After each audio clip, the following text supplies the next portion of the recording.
Queensland Premier Anastasia Palaszczuk has come under fire over her controversial comments regarding the state's hospital. A woman pregnant with twins who needed urgent medical attention had to wait 16 hours before being transported to a Sydney hospital. This is despite only living 30 kilometres south of the Queensland border. Here's some of what the Premier had to say. People living in New South Wales, they have New South Wales hospitals. In Queensland, we have Queensland hospitals for our people. So if there are specific issues, I'm quite sure that the clinicians will make the best decisions based on the evidence that they have before them. They're not the decisions that we make. The Premier has said that Queensland's borders will remain locked down to New South Wales and Victoria until both states eliminate community transmission. Oh, Robbo, those twins could have died waiting to get to Sydney, but is the Premier right in being so hardline in protecting her state?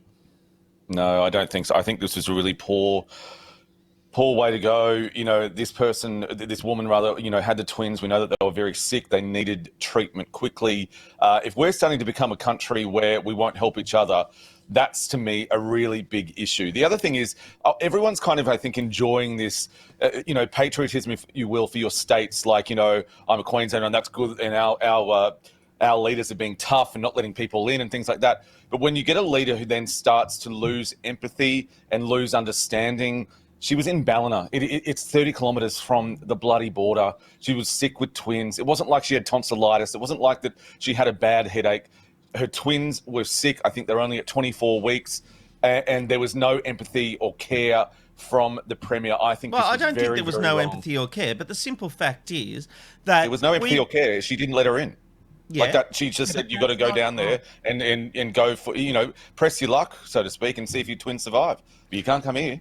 Well, not exactly, because we've seen cases where kids and people have been flown to Brisbane when it's been an absolute emergency. So obviously this was not a code 1. I don't know what codes they use, but let's just say it's the highest priority is code 1, where an emergency situation overrides everything. We've seen that happen because we've done stories on this very program about mothers of the newborn who wasn't able to see her child. But that was in Lismore. That wasn't in Ballina. Ballina is much closer to Queensland than Lismore.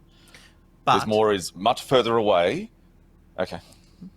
But the simple fact is, medical decisions are made based on the emergency situation. Now, this obviously wasn't a category 1. As I said, once again, a nurse, I'm sure, will tell me what the categories are.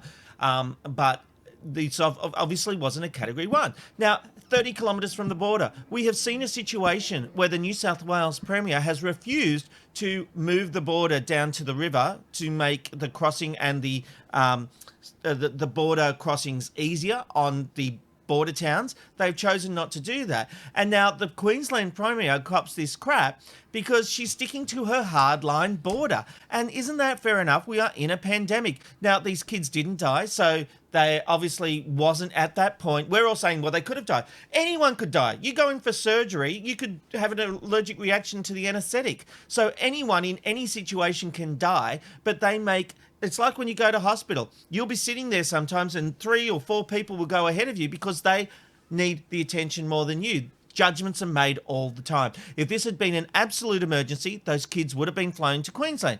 But on the basis of what happened, they obviously didn't need to be. And we are in a pandemic with a closed border. Exactly right. Look, I think at the end of the day, we have to realise that hard lines are drawn at hard times, and I don't think we need to take away the words. I don't think, Robbo, you need to say that she has no empathy. You don't necessarily know. That's a really tough decision. And I think what we have seen since COVID-19 is leaders making really, really tough decisions that can impact other people. But maybe she had more factual information, as to whether or not these kids were in a more dire situation. It's the Ben, Rob and Robbo, Ben, Rob and Robbo, Ben, Rob and Robbo Show.